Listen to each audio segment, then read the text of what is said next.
If history serves any purpose, it's to learn from our mistakes, to remember our failures and pray we not repeat them. By that regrettably simple definition, E.T. will always have its place in the annals of gaming antiquity. Infamously reputed as one of the worst video games ever made, the wallet-sized plastic box that brought an end to the golden age of arcade gaming, the unfortunate product of a corporation's cash-counting insatiability has been at the receiving end of many a lampoon and laugh over the years, making it into too many top 10 lists to track. But is E.T. really that bad? Better question, was it as bad 30 years ago as it is so often perceived to be today? Or has it simply become the victim of years of hyperbole? What had this literally buried relic done to the video game industry, and what has it done for it since? To answer these questions, we need only look at the history. Steven Spielberg's E.T. was a huge hit when it destroyed the box office in 1982. It was a heartwarming tale about alien life that, breaking the archetype of the Cold War era irrational aggressor, turned out to be as vulnerable and afraid as we are. Transcendent themes resonated with kids and older folk alike. Most admit to crying at E.T.'s climactic farewell. Also in 1982, in its early quarters anyway, the video game industry was in its prime, with the coin-op and consumer businesses drowning under the consistent waterfall of quarters, and with dozens of developers itching to get a piece of the action, furthering the flood. The conditions for gaming's eventual downfall a year later were set, but not quite felt yet. On July 27th of that year, Howard Scott Warshaw, an established designer at Atari, who had enjoyed success with 2600 hits like Yar's Revenge and Raiders of the Lost Ark, got a call from Ray Kassar, the autocratic chief executive who had replaced Nolan Bushnell after the company's founder's unpleasant dismissal in '78. After already handling another of Spielberg's licenses with competence, Raiders, Warshaw's task was this: make a game based on E.T. and have it ready in 6 weeks to market for the holiday rush. Yes, games in '82 were primitive, but they still took a damn lot longer than a sick joke of 6 weeks to develop. That much is sure. Yars and Raiders both took upwards to half a year. The confident Warshaw, however, felt up to Kassar's challenge, and in 6 weeks, a lamented legend was launched. The premise was simple: phone home. Naturally. The process to do that was something else, a convoluted concept that, despite its admirable attempt at innovating, mind you, E.T. could have just as easily been designed as an action shooter, frustrated with baffling routine. You moved E.T. around a bile-colored background, running away from federal agents and scientists trying to capture the lost little guy and experiment on him, falling in gray pits colored just as lifelessly as the puke green primary screen, and then, upon your ascension out of this darkened ditch, falling right back down. Now, I certainly haven't painted a scenic picture of flowing artistry, but does the picture I have painted bring to mind the spawn of Lucifer? Certainly not. Given that most 2600 games had no storyline that could be completed, and given that most contemporary 4K titles presented one screen and elementary gameplay, usually shooting, scoring, or swerving, E.T.'s structure was ever slightly more ambitious. And again, it cannot be overstated. 6 weeks! Even to this day, Warshaw holds that he did a pretty good job in that short succession of sleepless, coffee-friendly nights. And you know what? I concur. But the devil is in the details. Theory isn't enough. In practice, E.T. was and is no fun to play.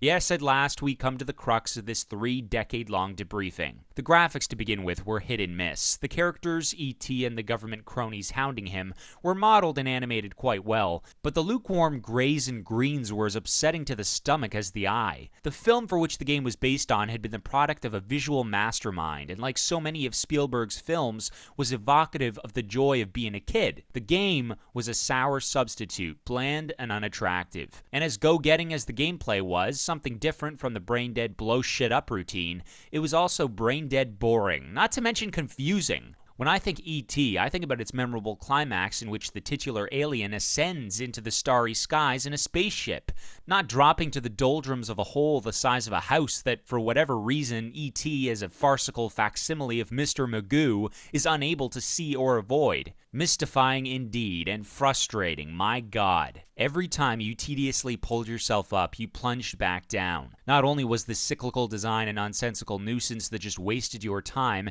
and made you grip the joystick like like death itself, it was again in complete conflict with its cinematic source. The movie was about optimism. It was rooted in the American spirit. It was an alien flick that, for one of the first and assuredly most successful times, featured the idea that a galactically foreign race might not be brutish cudgels of indifferent volatility, or even on the flip side, practitioners of peace, but in every way share our strengths and weaknesses, fear, resilience, love, and hope.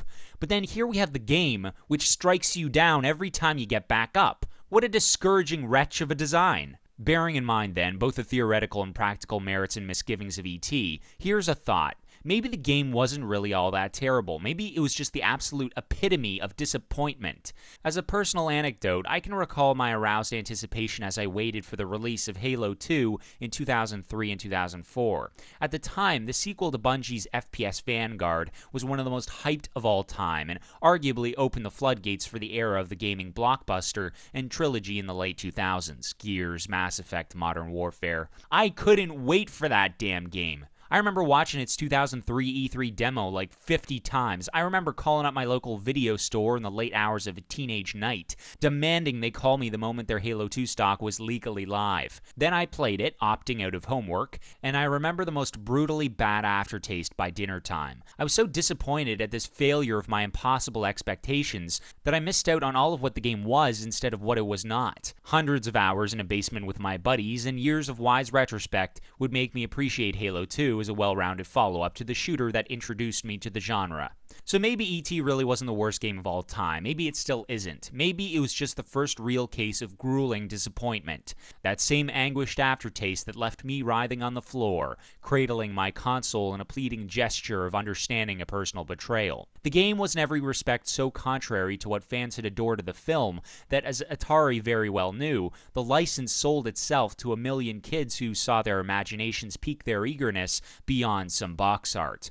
Little did they expect the devastating reality that a 4K piece of software was hardly able to reproduce the joys of the Extra-Terrestrial in cinematic splendor. What can be said of the game is that it is without a doubt one of the most important ever made. It did not bring down the video game industry single-handedly, contrary to popular perception. Kassar, Atari, and the industry itself was already doing that job quite efficiently. I mean, there were a lot of catalysts and factors behind it. But after its obviously initial success in the late months of '82, E.T. failed to sell its remaining millions of cartridges, which legendary folklore has it were dumped in a landfill somewhere in New Mexico. And what a great symbol, too. A landfill, because that is where gaming was headed. E.T. became a scapegoat, the icon of the great arcade bust, and has ever since served as a reminder of the pitfalls of an ever-evolving industry and medium, the dangers of boring what has always generally been a short attention-spanned audience. It might not be the worst, but I think we, consciously or subconsciously, prefer to think of it as the worst, to preserve an antique emblem of what almost destroyed the potentiality